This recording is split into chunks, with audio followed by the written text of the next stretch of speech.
Have you ever wondered what the 4-H building looks like before the Iowa State Fair? Let's go take a look. Today I have Gail Castillo with me. Gail, could you tell me what your job is here down at the State Fair? You bet, Becca. My name is Gail Castillo, and I'm the Home Improvement Superintendent here in the 4-H building.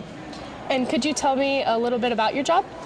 So one of the roles as a superintendent, first and foremost, I have amazing volunteers that I get to work with and judges. And so I help ensure all of the exhibits are judged, they get ribbons, and then we make the magic happen today before we're ready for you tomorrow at the Iowa State Fair. So would you say that you move each exhibit once and then it's in its place for good?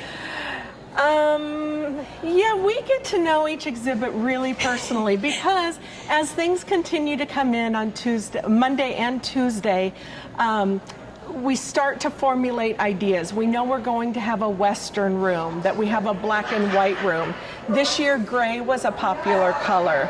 And we move things several times as different items come in, and then we start to color match. Then as families come in and they talk about and they see their items, it's fun to see their pride when we're able to provide an awesome showcase for families, for their members, for the young people. Because every year I think I've seen all I'm going to see, and every year 4-Hers astound me with their creativity, their inspiration, things that I never would have thought of, and that's my favorite part. I always leave here going, wow, this is so cool. All right, well, thank you for interviewing with us today, Gail. We appreciate your time. You are so welcome. Have fun as a reporter. Thank you.